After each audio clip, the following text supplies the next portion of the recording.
Misty. Guy de Maupassant. I was very much interested at that time in a droll little woman. She was married, of course, as I have a horror of unmarried flirts. What enjoyment is there in making love to a woman who belongs to nobody and yet belongs to anyone? And besides, morality aside, I do not understand love as a trade. That disgusts me somewhat.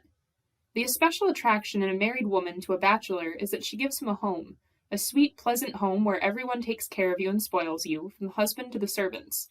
One finds everything combined there, love, friendship, even fatherly interest, bed and board, all, in fact, that constitute the happiness of life, with this incalculable advantage, that one can change one's family from time to time, take up one's abode in all kinds of society in turn. In summer, in the country, with the workman who rents you a home in his house, in winter with the townsfolk, or even with the nobility, if one is ambitious. I have another weakness. It is that I become attached to the husband as well as the wife. I acknowledge even that some husbands, ordinary or coarse as they may be, give me a feeling of disgust for their wives, however charming they may be. But when the husband is intellectual or charming, I invariably become very much attached to him. I am careful if I quarrel with the wife not to quarrel with the husband. In this way I have made some of my best friends, and I have also proved in many cases the incontestable superiority of the male over the female of the human species. The latter makes all sorts of trouble scenes, reproaches, etc., while the former, who has just as good a right to complain, treats you, on the contrary, as though you were a special providence of his hearth.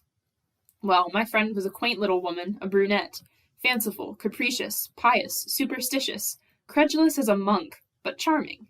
She had a way of kissing one that I never saw in anyone else, but that was not the attraction. And such a soft skin! It gave me intense delight merely to hold her hands. And an eye. Her glance was like a slow caress, delicious and unending.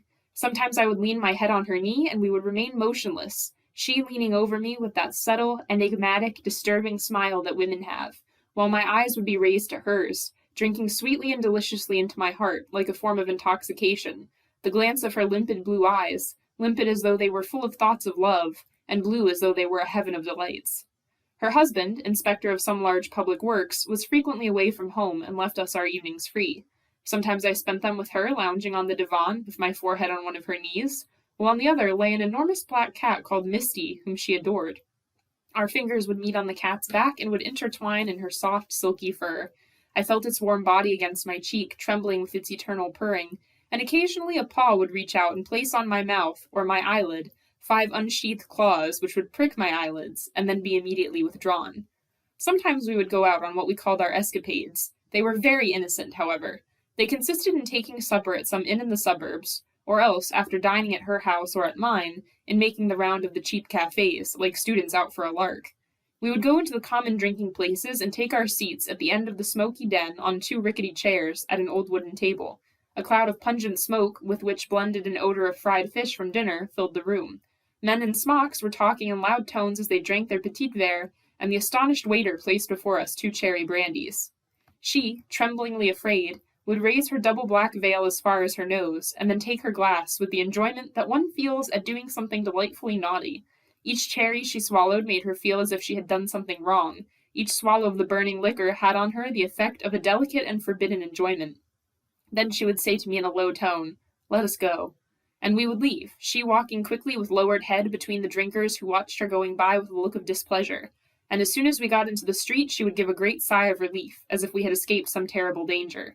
Sometimes she would ask me with a shudder, "Suppose they should say something rude to me in those places, what would you do?"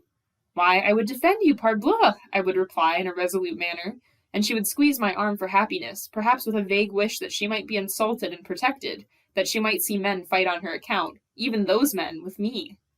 One evening, as we sat at a table in a tavern at Montmartre, we saw an old woman in tattered garments come in, holding in her hand a pack of dirty cards. Perceiving a lady, the old woman at once approached us and offered to tell my friend's fortune.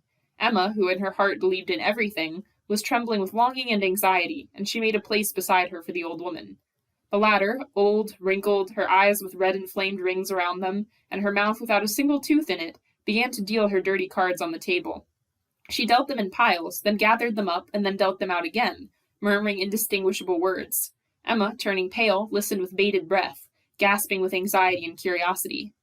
The fortune-teller broke silence. She predicted vague happenings, happiness in children, a fair young man, a voyage, money, a lawsuit, a dark man, the return of someone, a success, a death. The mention of this death attracted the younger woman's attention. Whose death? When? In what manner? The old woman replied, Oh, as to that, these cards are not certain enough. You must come to my place tomorrow. I will tell you about it with coffee grounds, which never make a mistake. Emma turned anxiously to me. Say, let us go there tomorrow. Oh, please say yes. If not, you can't imagine how worried I'll be. I began to laugh. We'll go if you wish it, dearie. The old woman gave us her address. She lived on the 6th floor in a wretched house behind the Butte Chaumont. We went there the following day. Her room, an attic containing 2 chairs and a bed, was filled with strange objects, bunches of herbs hanging from nails, skins of animals, flasks and vials containing liquids of various colors. On the table, a stuffed black cat looked out of eyes of glass. He seemed like the demon of this sinister dwelling. Emma, almost fainting with emotion, sat down on a chair and exclaimed, Oh dear, look at that cat! How like it is to Misty! And she explained to the old woman that she had a cat exactly like that one. The old woman replied gravely, If you are in love with a man, you must not keep it. Emma, suddenly filled with fear, asked, Why not? The old woman sat down familiarly beside her and took her hand. It was the undoing of my life, she said. My friend wanted to hear about it. She leaned against the old woman, questioned her, begged her to tell. At length the woman agreed to do so. I loved that cat, she said, as one would love a brother. I was young then and all alone, a seamstress. I had only him, Mouton. One of the tenants had given it to me. He was as intelligent as a child, and gentle as well, and he worshipped me, my dear lady. He worshipped me more than one does a fetish. All day long he would sit on my lap purring, and all night long on my pillow. I could feel his heart beating, in fact. Well, I happened to make an acquaintance, a fine young man who was working in a white goods house. That went on for about 3 months on a footing of mere friendship. But, you know, one is liable to weaken. It may happen to anyone. And besides, I had really begun to love him. He was so nice and so good. He wanted us to live together for economy's sake. I finally allowed him to come and see me one evening. I had not made up my mind to anything definite, oh no, but I was pleased at the idea that we should spend an hour together. At first he behaved very well, said nice things to me that made my heart go pit-a-pat, and then he kissed me, madame, kissed me as one does when they love. I remained motionless, my eyes closed in a paroxysm of happiness. But suddenly I felt him start violently, and he gave a scream that I shall never forget. I opened my eyes and saw that Mouton had sprung at his face and was tearing the skin with his claws as if it had been a linen rag, and the blood was streaming down like rain, madame.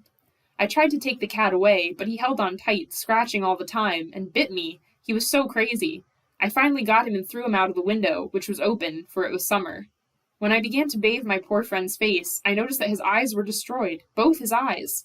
He had to go to the hospital. He died of grief at the end of a year. I wanted to keep him with me and provide for him, but he would not agree to it. One would have supposed that he hated me after the occurrence. As for Mouton, his back was broken by the fall. The janitor picked up his body. I had him stuffed, for in spite of all I was fond of him. If he acted as he did, it was because he loved me, was it not? The old woman was silent and began to stroke the lifeless animal whose body trembled on its iron framework. Emma, with sorrowful heart, had forgotten about the predicted death, or at least she did not allude to it again, and she left, giving the woman 5 francs. As her husband was to return the following day, I did not go to the house for several days. When I did go, I was surprised at not seeing Misty. I asked where he was. She blushed and replied, I gave him away. I was uneasy. I was astonished. Uneasy? Uneasy? About what? She gave me a long kiss and said in a low tone, I was uneasy about your eyes, my dear. End of section 182. Recording by Tatiana Chichilla, Columbus, Ohio.